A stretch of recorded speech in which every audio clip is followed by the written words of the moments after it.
to give them very simple arguments, like, well, if Linux was popular, it would have the same issues, And they say things like that, and it makes sense based on intuition. But the fact is, wait a second, is Linux really not being used much? I mean, look at phones, look at servers, look at look how many routers run Linux, and they're doing just fine. I think if it was the case that the infection rate was also in Linux something like 40%, I think in some cases it's something like 40% infection rates on Windows. It depends how you define infection, whether it's actual total control of your machine or something less serious than that.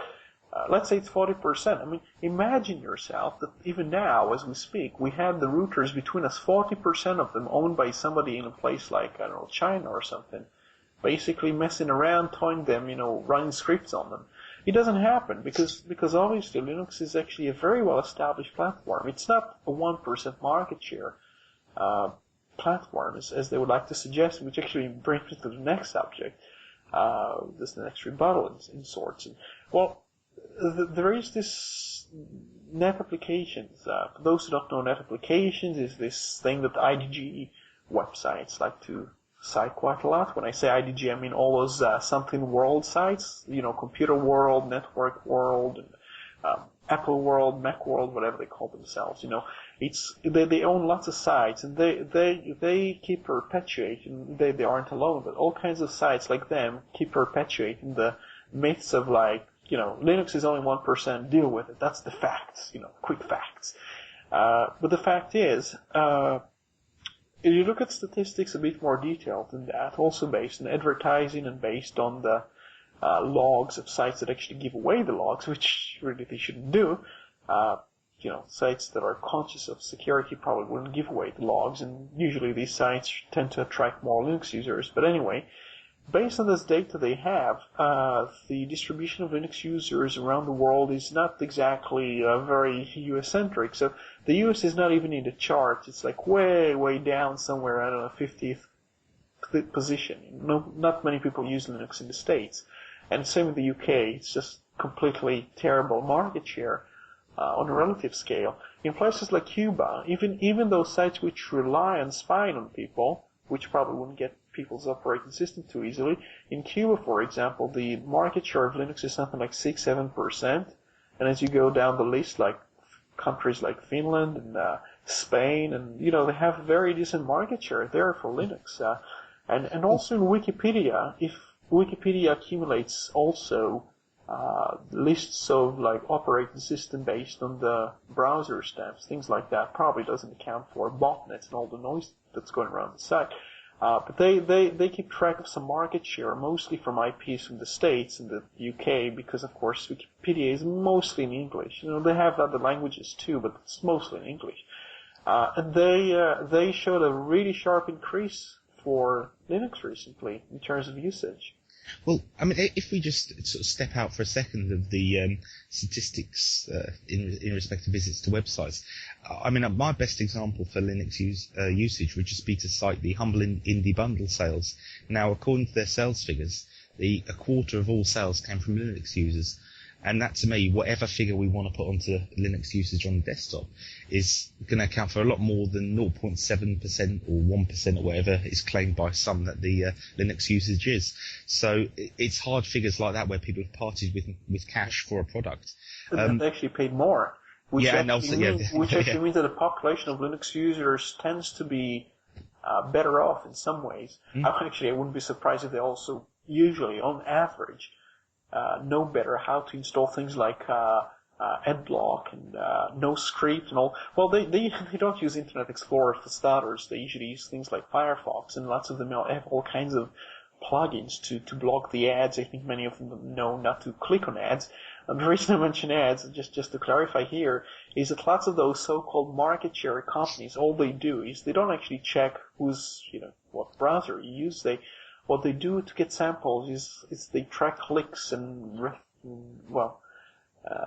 referrals, I think, by visibility, or by actually you have to click an ad or something, and then they accumulate which countries they came from, and they have all these really weird, arcane equations that are supposed to be like really scientific thing, but they aren't. It's just an estimation of sorts. And And they can come up with those magic numbers, and and they have to also comply with the what people come to expect. Because if one of these companies was to come out and to say basically Linux has got 5% market share, people will say, "Oh, you're very inaccurate." And you'll ask, "Why are we inaccurate?" Because look at all these other companies; they show something different.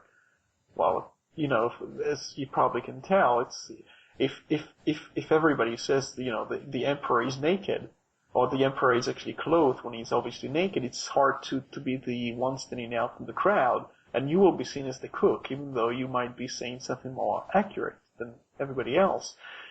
Fedora has got claims to have 20 million IP addresses contact in the repositories. Now, this is a subject I spoke about with Brandon in the previous episode.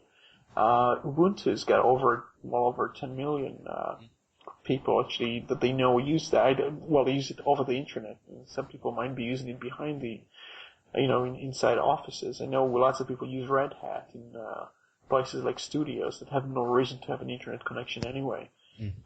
So we don't really know how many people use Linux, and it depends how you define that. More importantly, I think it really doesn't matter. I mean, last time I checked, the popularity or the usage of a product or package doesn't equal its quality. I would always say, as I always say, there's more larders. No offense to the Larder brand of car, but there's more larders on the road than there are Bentleys. Yeah, but it is important though if you want to convince the OEMs, and hardware makers. So I understand what you're saying, but I used to think the same way or to make similar arguments, but we do have to explain to people that the platform, as well as lots of people think that a lot of people use Macs. If you go around here, or if you go around the United States, lots of people use Macs, and it's very obvious who they are because they have to very much emphasize that they're a PC. It's not just a PC; it's a PC branded with Apple logo, whatever. And they think lots of people use Apple products because they look very distinct, and you see their presence. And I think in both countries, I wouldn't be surprised if almost a quarter of all computers were in fact branded by Apple. Because this is the main target markets, Japan as well, Europe, Japan, United States, places like that. But I look at things like Android, and I think that if we explain to people, and I still explain to people, for example, in the gym, that when they talk about Android, this is Linux, because they know I'm the guy who likes Linux. They generally know that. But they don't really know that Android is a success story for Linux. And today I found a headline just a short while ago. It says global Android phone sales to top 180 million units in 2011. 180 million units in 1 year, this year. Imagine that. And number of activations claimed by Google now is 400, I think over 400,000 a day. So that's almost 500,000 per day. This is a huge success story for the kernel, Linux, and the only thing they can say now is try to spin it as being closed source, and that actually could lead us to a different topic. I call it FUD, because I say, well, if they release the source code, eventually, even without too much participation, you can do anything you want with it. And then there is redefinition of what open source means, of course. And yes, Android was never too open. Even the licenses inside it weren't too pleasing. But the fact is, here we have a platform that's based on Linux that actually encourages people to develop in things not like Objective-C or .NET or Silverlight, things like that. So I'm pretty happy by that, and I just encourage people not to listen too much to the smears against Google. I think that's part of the trying to incite people against Android. It's a patent infringer, it doesn't respect copyrights, it stole Java, it's not open source. It's always going to happen because they're the market leader now in the United States. This is the most major platform now. Well, a couple of quick little topics just before. I don't know, Roy, if you want to do another music track. Probably, yeah. But before you do that, I'll just do a couple of quick mentions, really, because these don't really need a discussion of sorts. But I think anybody who's got an interest in it will already know the PlayStation Network is still down. Sony is still posting updates with no update. And we're no further forward in finding out when it's actually going to come back online. There's been a couple of rumours that I've been reading about. There's one very far-fetched one, or I believe it's far-fetched, which says it's going to be 9 weeks until the PlayStation Network